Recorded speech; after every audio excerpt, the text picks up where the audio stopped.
Here's the tumor. The odd thing is that they call me doctor. You want me to pull the wire right now? No, don't touch a thing. I don't even know what I'm doing. Johns Hopkins is one of America's greatest hospitals. These are the stories of the men and women who work there. I think there's a lot of attending gossip about us. Personally, I'm going through a difficult time. You gotta get your emotions under control. You were acting like a boob.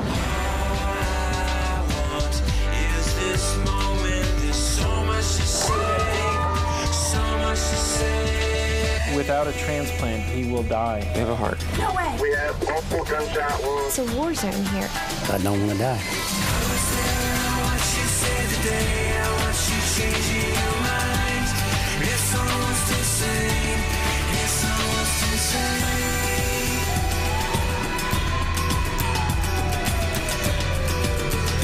Okay, we have roughly a 40 to 50-year-old male.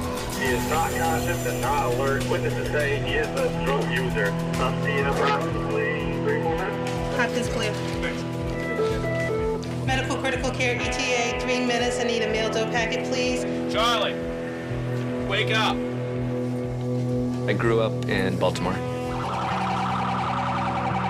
I work in the emergency room where we see inner city Baltimore every single day. Hello. This is Charlie. Pupils are pinpoint, minimally responsive. Let's get some masks. Is he breathing? Breathing, but very shallow. Charlie! Charlie, open your eyes! Charlie, wiggle your toes! His eyes are, one eye's open, one eye's closed. So he's not responding to verbal commands. 228 over 142. At this point, we made the decision to intubate this gentleman. He needs a CAT scan urgently. We're concerned about a bleed in his brain. Can you not move him while I'm intubated? 1, 2, 3. Appears to be some kind of narcotic. Oh, really? That's normally what crack comes in, and that's what the heroin comes in. Oh, okay. Yeah, he's got a huge brainstem bleed. Ouch. That's not good. Yeah, he's got neuro's coming down right now, so. We admit someone to the hospital. We take care of them acutely. I think a lot of times we are putting a Band-Aid on the problem. My 1 minute of time, I think, does not have much effect.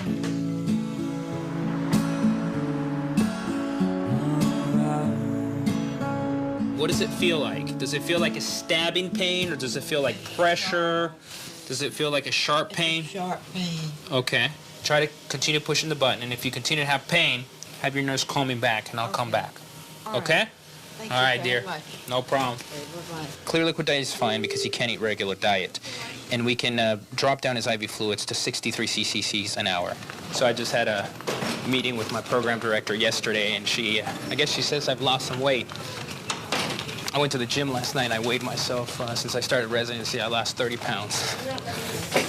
Couple minutes, he sits bolt upright on the bed and screams out that he can't swallow. They suspect that he was using a cotton torch and a gas tank. ER paper. Medical problems? He is allergic to Keflex and erythromycin.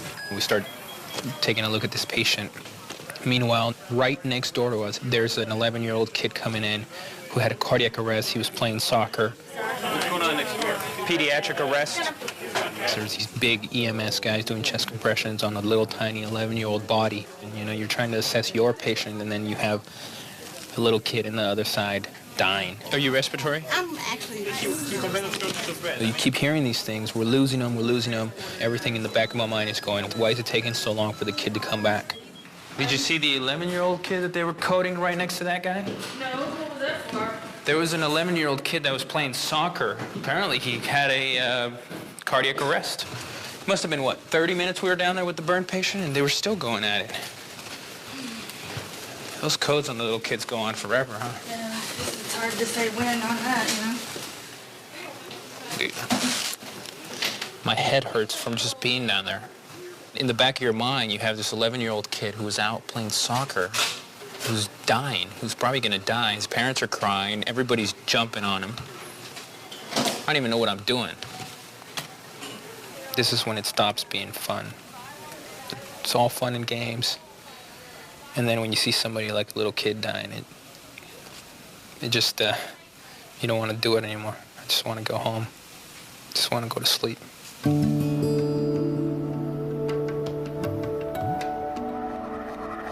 No vegetable? Well, Don't I'll like try. vegetable?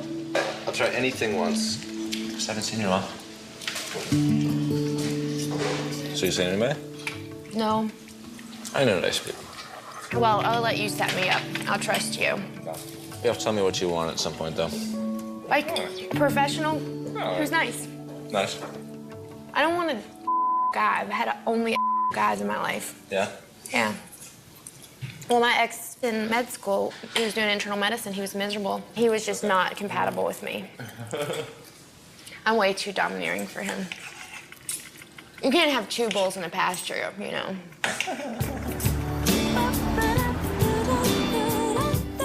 Is he serious? I'm a woman, and he's gonna get an intern sewing him up on plastics. Dude, come on. I think he got hit by a racket playing racquetball. He's basically an internal medicine attending, and he was actually one of my teaching attendings when I was an intern. You know, I want to get married. I want to have a family. I'd love to meet someone. I think I'm going on dates when it seems like the right thing to do. So he's requesting Dermabond or maybe plastics because he's not married yet.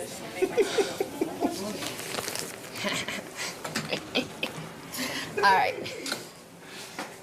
Dr. Feldman, if you call plastics, it's going to be an intern sewing you up. Glue, Anne. If you're not married, seriously, you need stitches. The glue's gonna be so much prettier, you don't think? No.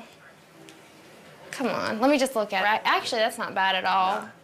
5 little teeny stitches, and you'll have barely a scar. You don't think gluing is better? If you really want it to look good, I think you should let me stitch it.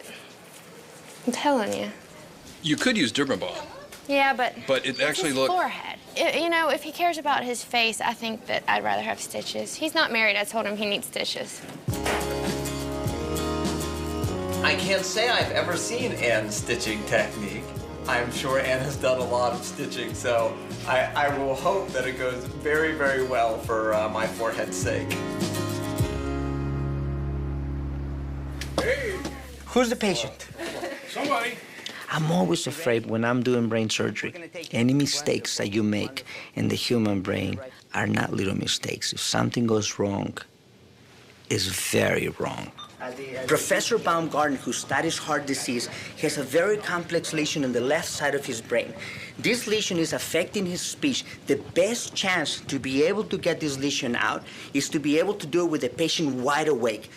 So you're gonna be awake, you're gonna know what's going on. I put you to sleep a little bit when I'm doing the drill work because it's noisy, nothing else.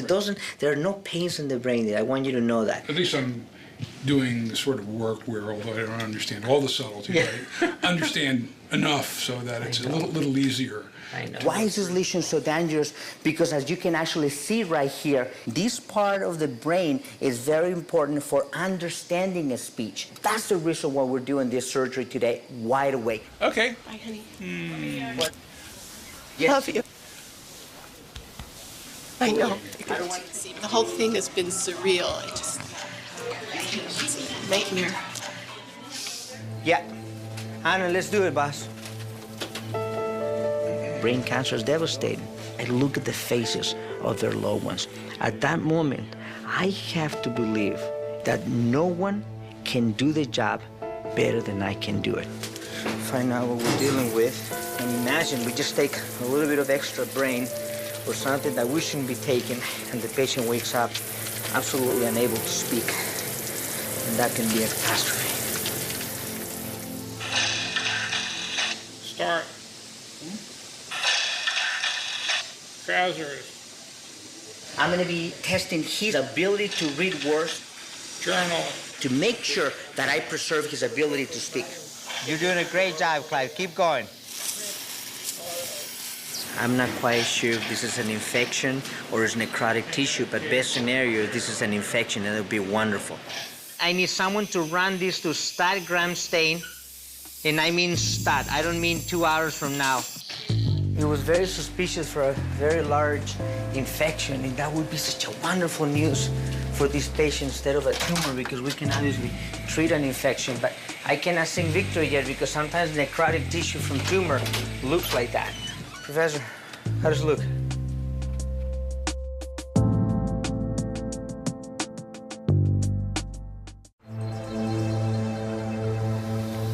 You're doing a great job, Clive. Keep going.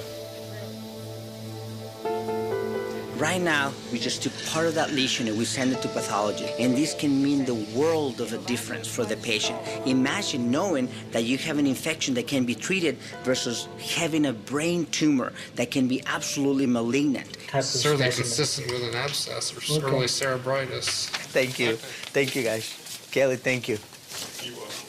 Clive, you here? Yep, I did. So I think this is going to be an infection. Right. Which is going to be wonderful in the sense that this is something that we can treat. That's great. Great That's job. fabulous. I'm going to go talk to your family. We just hit the lottery right here. I mean, it's just unbelievable.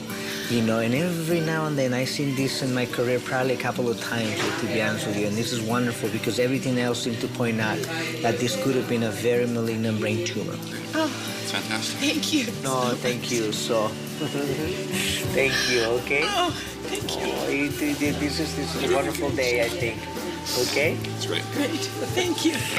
Good. Thank you. Life is good sometimes. Life is good sometimes. So do I get to scream when you do this? No, okay. Okay. So, I have to pretend I'm tough. Yeah. Okay, you ready? Okay. So big pinch and burn. Oh, you've got an audience, but you can't look. I can't breathe. It's almost over. Just hold on. 2 more seconds. I'm just exploring it now. You able to see any good skull brains? No. You're gonna have to explain this tomorrow at work. Rounds will be interesting tomorrow. You're gonna have to make up a really good story about this. Well, and I'll tell you how I got this. Which was how? It was an immaculate. It was an immaculate process. Yes. Suddenly you it started just bleeding appeared. from your It head. just appeared. So you've got 5 interrupteds and a bunch of gooey bacitracin And a good story. and a good story. Oh, it's sweet.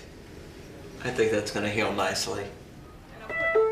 Medical patient, 2 minutes, mail dough packet. Medical patient, 2 minutes, mail dough. This for 500 bags. Okay, so we have asystole on arrival, but there was some narrow complex. What has he gotten so far? Can you drop another round of epi and atropine? Epi's in. Perfect. How long have you guys been coding him? We just try to run a little bit of fluid, give him 1 round of jugs. I don't think there's much else we can do. There's no pulse manually. Yeah, he's getting colder too.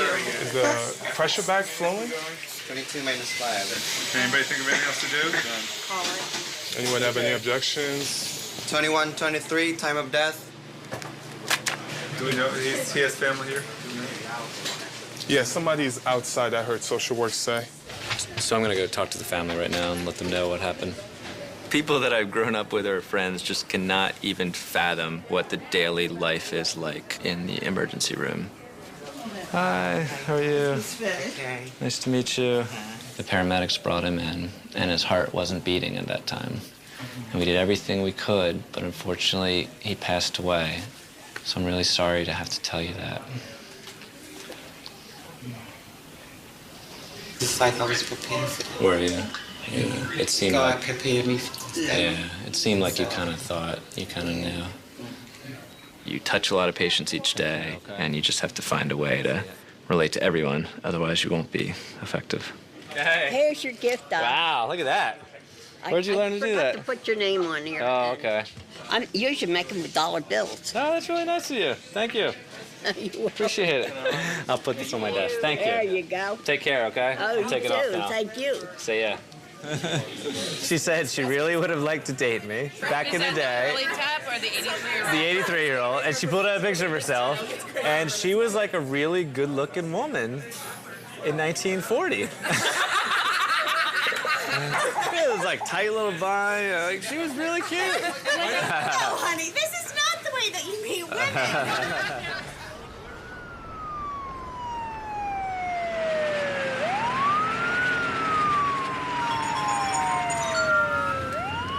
Hello?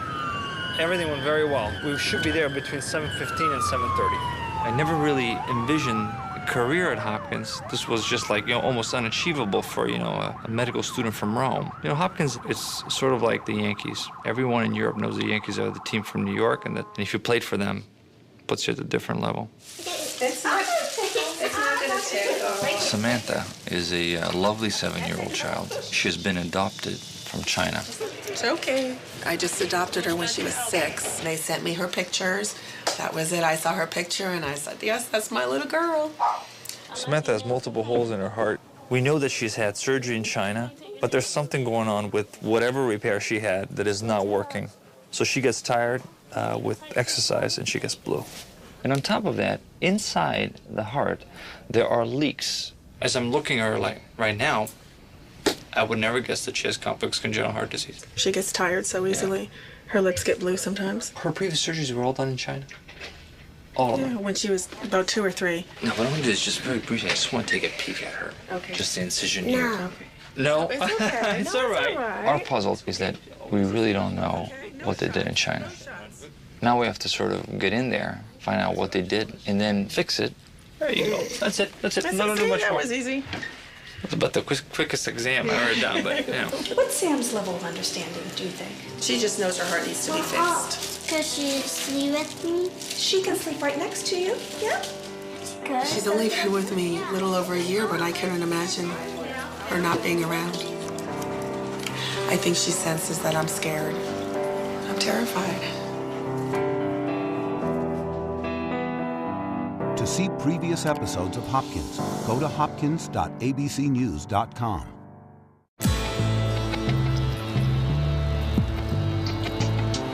Just got paged by the emergency department for a hand consult, basically a 29-year-old Spanish-speaking only gentleman. From what I understand, he sliced off his left thumb. Eso sucedió en la mañana. Estaba trabajando con maquinaria. Sí, una compañía. Le está haciendo unos barrotes. My parents both, when my mom was pregnant, were living in northern Mexico. ¿Ha aprendido bastante español? No. Yo soy mexicano. And that's pretty much where I grew up until the age of 12. And then we immigrated to Globe, Arizona. ¿Tiene dolor? Sí. Clearly, I think it's just the tip of the thumb that was injured. I told him, and I was honest, I told him, I don't know what to do, so I need to go talk to my chief resident in the OR, so we'll go back and see him right now. I have a 29-year-old guy who was working this morning, and he basically chopped off 1.5 centimeters of his thumb. They tried to find it, but they couldn't find it. Question is, do I leave that open, the thumb open, or do I close that too? So irrigation and closure. With, what do you want to use? 3.0, 4.0 Vicro. 4.0? No, I wouldn't use Vicro. I just want to run over my ideas because, again, we're talking about a guy who just came out of med school 7 months ago. The odd thing is that they call me doctor. No hay dinero en nuestro país. Without him working, he has no money. His whole family has no money. No siente dolor. He works with all Hispanics. And then he made the comment, we're the ones that are getting this country forward. What's those things? Oh, that's a heart. So in you, it would sit just like that, look, just like that.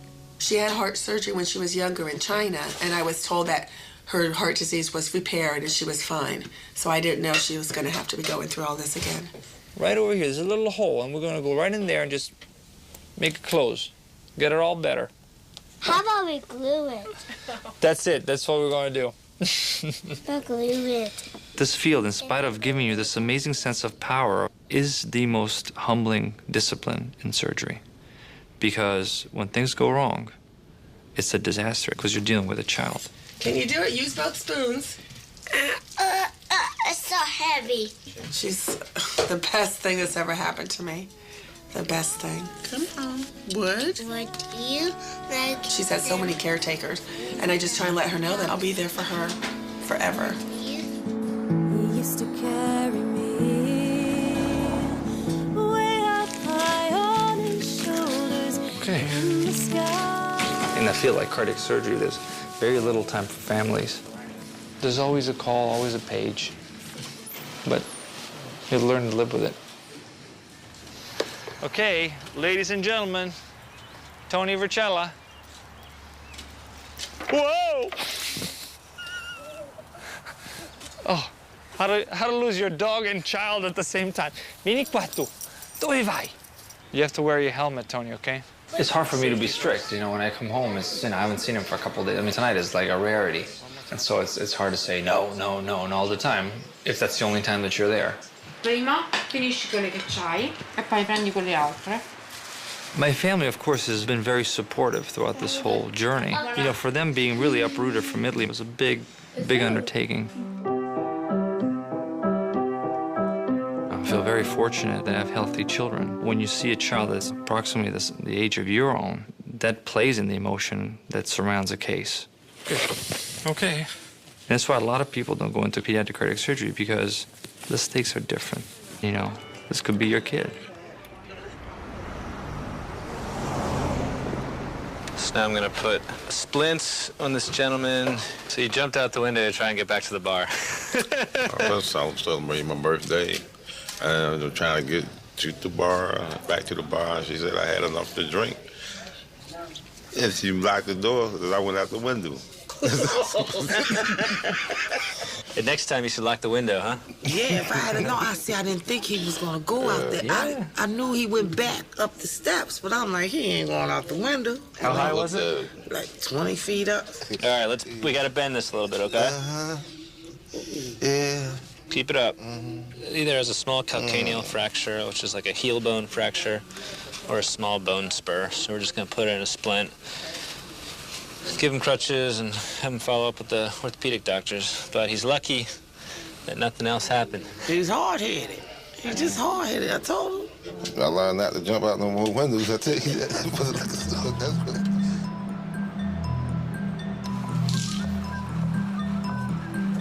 I've studied all this time to be able to say to parents, this is not the child that we want to let go. This is a child we want to hold on to.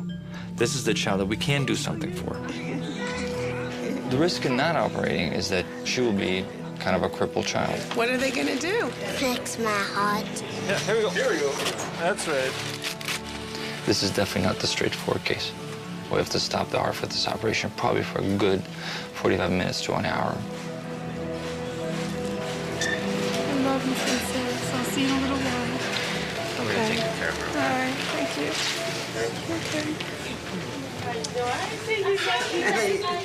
Is anybody out there waiting with you today? No, my parents are on their way now. I can't comprehend what Lisa must be going through. I mean, this little girl's her whole life. She was lonely, and she's always wanted a child. And when she heard that it was possible for a single girl to adopt in China, she just put her heart and soul in it. She made up her mind that she wanted to help a child and get a child and bring it. She did it, whatever it took. Decision at 9:45. The dilemma is what to do once we're in there. The best thing to do is just to go to the operating room and just figure it out on the table. We're digging everything out. Pretty stuck. She has so much scar tissue from her previous surgery that it's just not easy to get to her heart. So and we've got to be very, very careful here, because if we put a hole in the heart... We're still looking for this vein on the left side, this sort of abnormally placed vein that drains the upper body. Once you cool down to 24. So she's got a number of things wrong. The biggest trick, though, is that they've repaired things in there already, so we need to go back and sort of recreate the normal transit of blood through her heart. The options this morning were to either patch the holes or to just create a complete new arrangement of the circulation. So we chose to actually close the holes rather than creating a new circuit. I'm just worried. I just want to see her. I just want to see her. Clamp is off. Back up. Open to the patient. 10 minutes. What's he say? Something's wrong here. So, what's your last hemoglobin, guys? 13. Are you sure the lines are going in? Yeah, 0.2. The lines are all up there, and the Epi's at 0.2. Ken, you're sure that your lines are going there? The lines are all open. Carrier's on. The lines are open. Pressure's falling dramatically. Something's wrong here.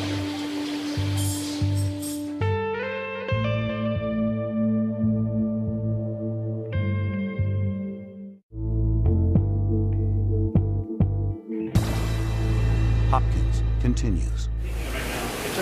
Okay, guys, there's something wrong here. Pressure's falling. This is not right. She doesn't have that much swelling, so it's not entirely clear why she's having this problem. We have to go back in there. She doesn't like to be closed. Today seems endless. Like, when is it going to be over? Now, let's see what happens here, guys. Function looks good. The saturations are okay. Anyone had something to say? Say it now. Forever hold your peace. This is decent. The number in parentheses is the mean arterial pressure. Having that number up above 55 is great. All right. This was extraordinarily painful. We saw the holes clearly.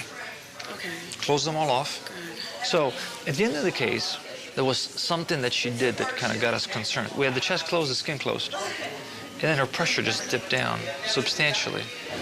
Now we're doing okay. The next few hours are going to be the most critical hours.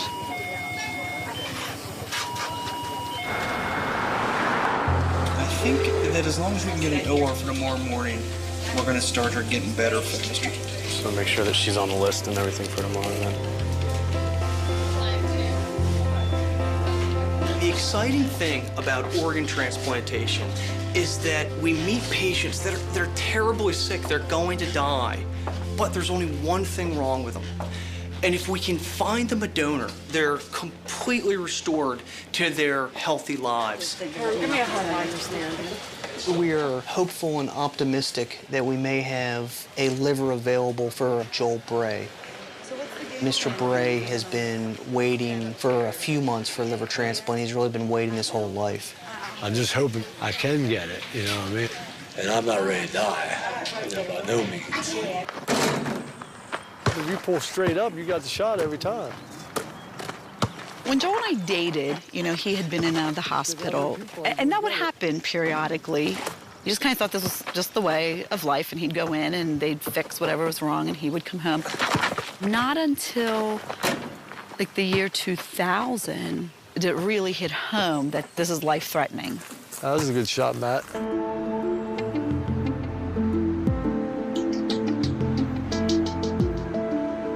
So we have a liver available for Joel, and my partner Warren Maley is going out to look at it.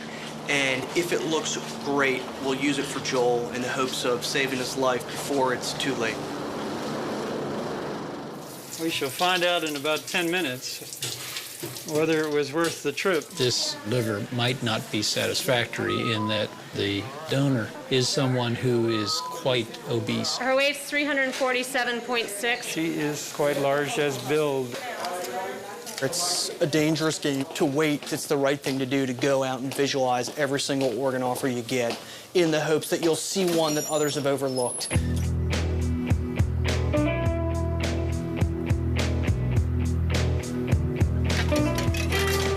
There is almost nothing in here. Peanut butter and crackers. Let's go. Yeah, I was a really weak medical student. Basically, I had failed everything. So all of a sudden, at the end of the year, I'm down to my surgical rotation. That very first day, I knew that I was going to want to go into surgery. Maybe we don't have to take all the toes. You know, you're going to end up taking 2. You're doing an amputation, go right down to the bone. I always thought that I was a pretty good teacher, and so that I thought I had something to offer. You choke up on the knife, hold it like you mean it, okay? So you're just really interested in vascular surgeries while you're coming in on your Saturday off? Absolutely, sir, and operating with you. Yeah. Ooh, did you see that money move? Mimic it. You're pretty good at this. I've done a few. Sometimes during cases, they're just monotony, and I think you actually stay sharper if you have something going on. Look at the size of this thing. I know, she's getting you another needle driver. Remember, you go to the OR with the equipment you have, not necessarily the equipment you want. Donald Rumsfeld, 2003. You don't have to be serious all the time. This job can be fun. Oh my, who operated on you? Cutting you all up. It's actually sort of fun when you have someone who comes in and they're angry about being sick. They're just feeling cheated in life. Okay. So you're not going to do nothing to it? What do you mean? What more do you want me to do to it? I don't want it rubbing on nothing. Okay. You're the boss. She had years of problems. And when I walked in and met her, I said, boy, I need to take off part of your foot, and I need to give you an AV fistula. And she looked at me, she said, get out of the room. That's about all she said to me. What do you think of this doctor? I think he's wonderful. But holy mackerel. You never said that before. All you've ever done is at me. It took about 3 or 4 months before she first cracked a smile. And man, that day she started laughing, I was like, yeah, finally got her.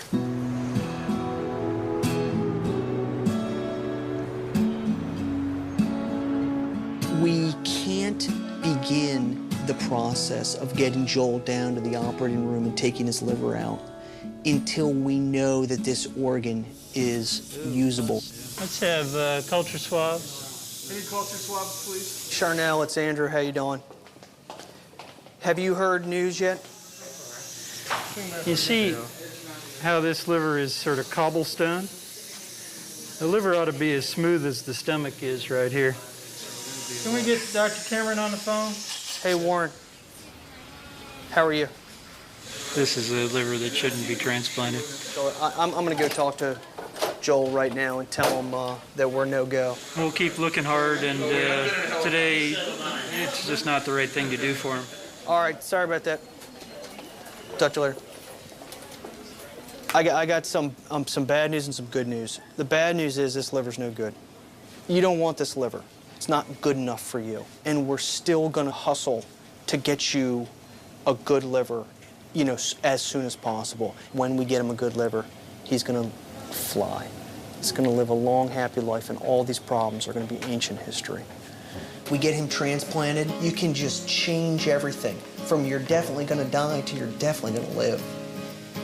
And, you know, you go out and you tell the families, it went great. He's going to live. And you know, you have some incredible exchanges with those people.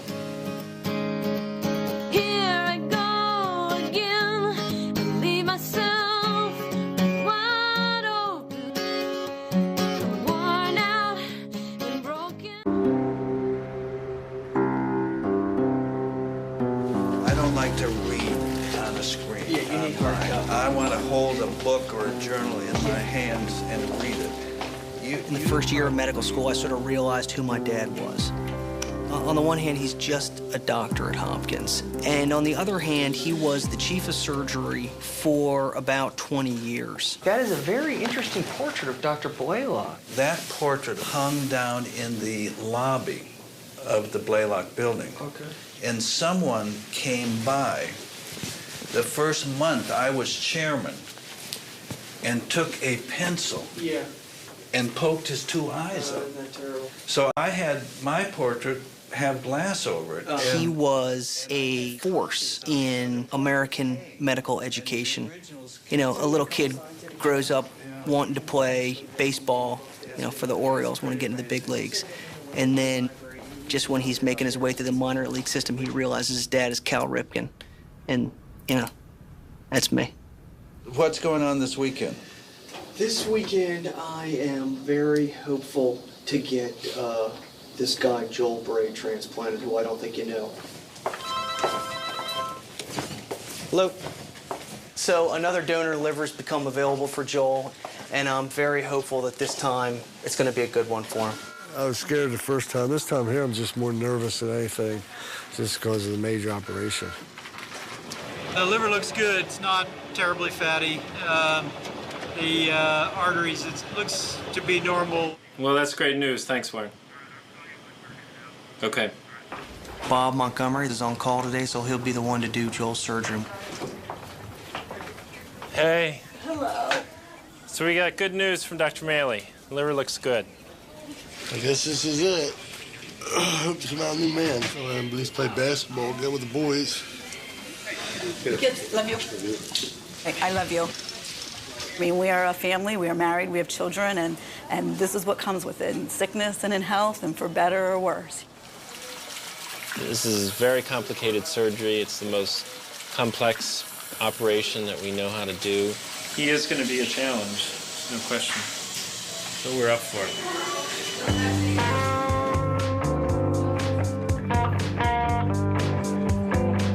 I get a ticket for a free hot dog, but I have to pay for parking.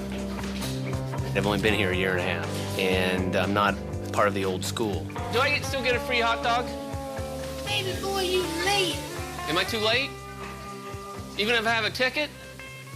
Well, see if they got hot dogs back there. Excellent. If you would have came on time.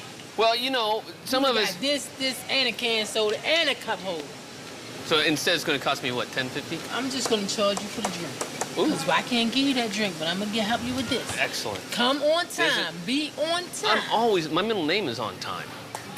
My personality gets me in trouble sometimes, and it keeps me out of trouble sometimes. You know what allergies are? What? Maxheimer? What are they? And let me preface this by saying that I have no allergies. Okay? Go ahead and snip. Allergies are undealt with childhood issues. Okay? So, if you have a bunch of allergies, you don't treat it with allergy medication, you treat it with psychiatry. You know, something in your past is just hanging on. I forget where I first heard that. It was a long time ago, though. It's funny because I've never had allergies until I came out here to the East Coast. Oh, so you think it's our water? I think it's something out here. Maybe it's the nurses. The nurses are different. Alrighty, I'm gonna give you some oxygen now. You can just take a couple of deep breaths. Joel has had health issues ever since he was little. Ultimately, the only thing that was going to fix what was wrong was a transplant. So it's nice to be here. Patients like Joel Bray want that second chance. When transplant works out, we have the opportunity to give them back all the things that they thought they were never going to get to do again. We haven't even really gotten to a point where we can see the whole liver yet. There are a lot of those abnormal blood vessels that want to bleed. So clearly the tough part of this operation is going to be getting the old liver out. If you want to grab a wheelchair. All right, I see you up there. The new liver needs to go in as soon as possible. The more time it spends in the cold, the greater the chance it is that it won't perform well. Oh, there's the liver. Looks good. A lot better than what he has. This morning, I was a lot more anxious. Now you're just kind of excited for it to end and be over and see what lies ahead. All right, liver's coming out. It's a very abnormal liver. It's very rubbery and firm, which means it's filled with scar tissue. I'm ready for it to be over and say it's in there and it's working and we're good to go. So this liver that's all pale and white is about to turn red as the life blood comes back into it. Hello. I was just calling to let you know that everything's going well and the liver looks good. Okay. You see how the liver's starting to turn a nice pink color? Starting to see a little bit of bile coming out. But I'm real happy with the way the liver looks. Nice work. Thank you, everybody. Well, we have good news. He's going to feel like a new man. So the first 24 hours are kind of critical. Occasionally, one of the blood vessels going into the liver will clot, and that's a significant problem if that were to happen. But we're off to a great start.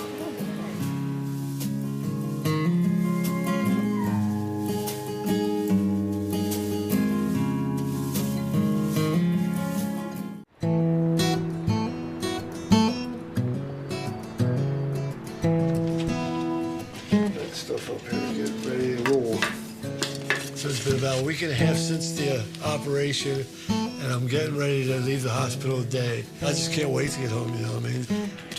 I've been married to Joel 20 years, so the fact that this could be behind us is pretty awesome. Thanks a lot. Thank you. Thank you, yep. Thank you. We're going to keep a close eye on Joel. He's not entirely out of the woods yet. As sick as he was, as big an operation as it is, things can always go wrong, but we're really happy with how he's doing. This is a new beginning. I hope everything goes well.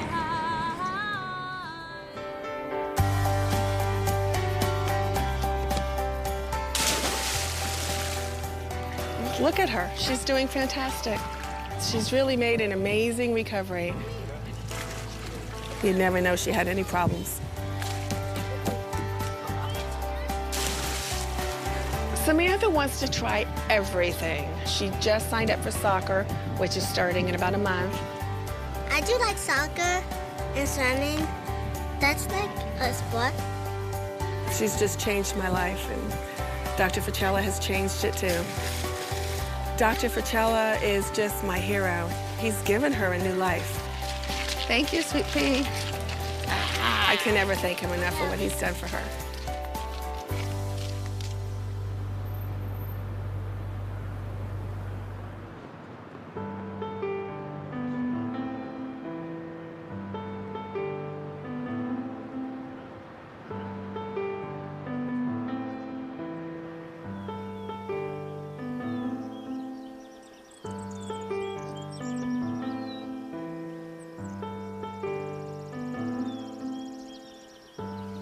When things don't go well for a patient, it's of no consolation to them that the other 10 went well. We keep going and hope for a better outcome with another family. I've seen many times the transformation from just how sick they are to just how perfect they are after transplant.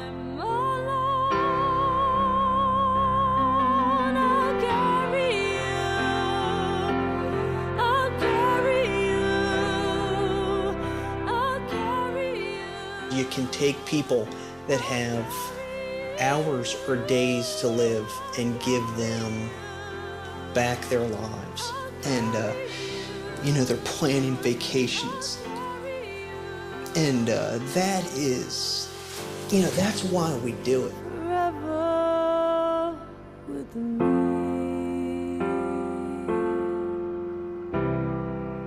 Forever with me.